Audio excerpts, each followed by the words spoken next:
দীর্ঘ ৭.৫ মাস রেবতী নক্ষত্রে রাহুর অবস্থানের পর আগামী ৫ই জুলাই ২০২৪ শুক্রবার সন্ধ্যা ৬টা ৯ মিনিটে তার গোচরের পরিবর্তন ঘটিয়ে পরবর্তী নক্ষত্র তথা উত্তর ভদ্রাপদ নক্ষত্রে প্রবেশ করবে।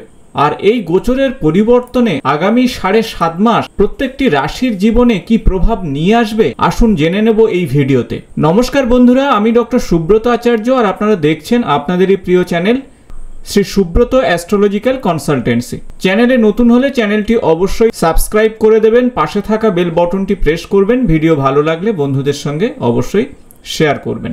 আগামী ৭.৫ মাসের জন্য রাহু মীন রাশিতে নাক্ষত্রিক গোচরের পরিবর্তন ঘটাচ্ছে, অর্থাৎ রেবতী নক্ষত্র থেকে উত্তর ভদ্রাপদ নক্ষত্রে প্রবেশ করবে এবং আগামী ১৬ই মার্চ ২০২৫ রবিবার সন্ধ্যা ৬টা ৫০ মিনিটে উত্তর ভদ্রাপদ নক্ষত্র থেকে পূর্ব ভদ্রাপদ নক্ষত্রে প্রবেশ করবে। তাই আসুন জেনে নেওয়া যাক এই নাক্ষত্রিক গোচরের পরিবর্তন কি প্রভাব নিয়ে আসবে আপনার জীবনে। প্রথমে আমরা জেনে নেব রাহু আসলে কি। বৈদিক অ্যাস্ট্রোলজি অনুযায়ী বা বৈদিক জ্যোতিষশাস্ত্র অনুযায়ী রাহু হলো একটি ছায়া গ্রহ।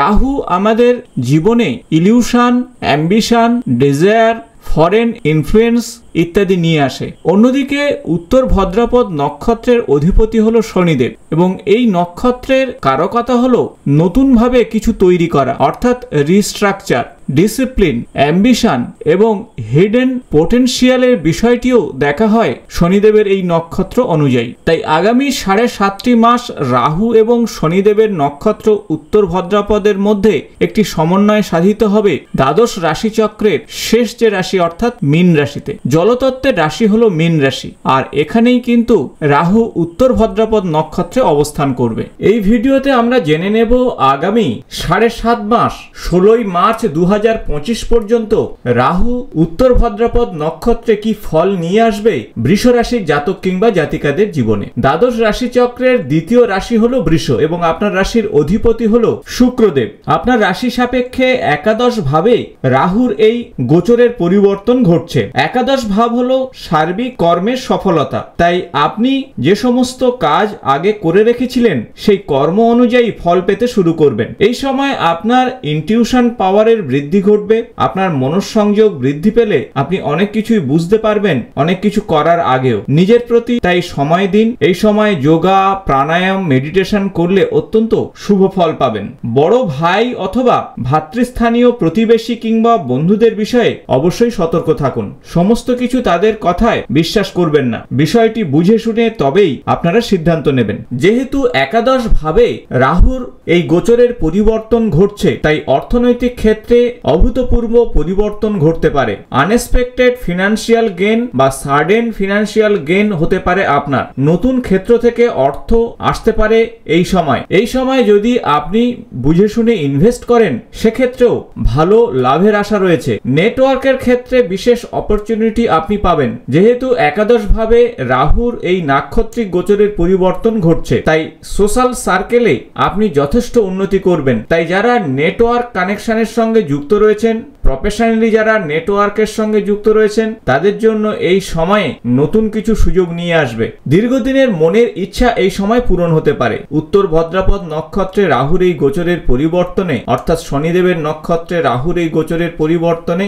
আপনার পুরানো আশা আকাঙ্ক্ষা পূরণ হতে পারে। আপনি দীর্ঘদিন যে কাজ করতে পারছিলেন না সেই কাজ সম্পন্ন হতে পারে এই গোচরের পরিবর্তনে। বিশেষত আপনার ক্যারিয়ার বা পার্সোনাল গ্রোথ সংক্রান্ত বিষয়ে আপনারা উন্নতি ঘটাবেন। রাহুর এই নাক্ষত্রিক গোচরের পরিবর্তনে আপনারা অতিরিক্ত রিস্ক নিয়ে কোনো কাজ করতে যাবেন না, কারণ রাহু কিন্তু অনেক সময় রিস্ক নিতে আপনাকে বাধ্য করবে। তাই চেষ্টা করবেন আপনার নিজের সাধ্যের মধ্যে থেকে কোনো কিছু ইনভেস্ট করা বা কোনো কিছু কাজ করা, তা না হলে রাহু আপনাকে কিন্তু সমস্যা ফেলে দিতে পারে। এই সময় মিসআন্ডারস্ট্যান্ডিং বা কনফ্লিক্টের মধ্যে পড়তে পারেন।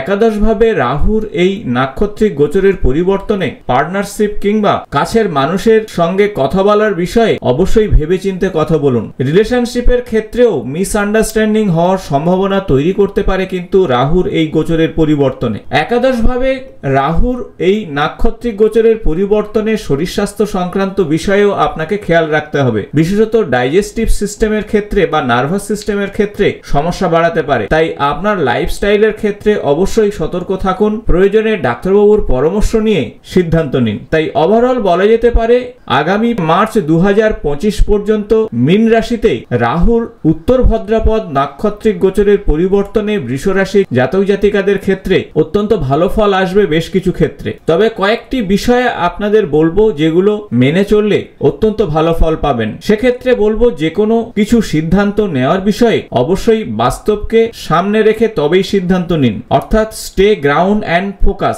আপনারা লং টার্ম গোলকে ঠিক রেখে এগিয়ে চলুন, তাৎক্ষণিক লাভের আশায় কোনো কিছু সিদ্ধান্ত নেবেন না, তাতে কিন্তু রাহুর অশুভ প্রভাব পেতে পারেন। এই সময় আপনার মন মানসিকতাকে অবশ্যই নিয়ন্ত্রণে রাখার চেষ্টা করুন।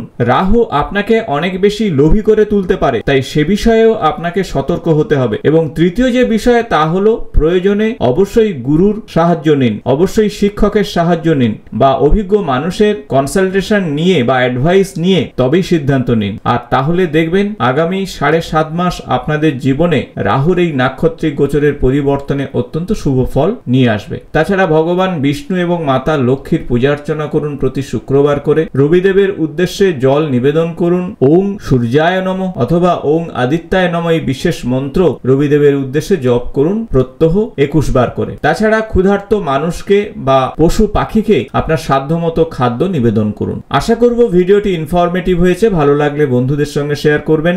আগামী নতুন কোনো জ্যোতিষ সংক্রান্ত ভিডিওতে আপনাদের সঙ্গে দেখা হবে। আজ এই পর্যন্ত, নমস্কার।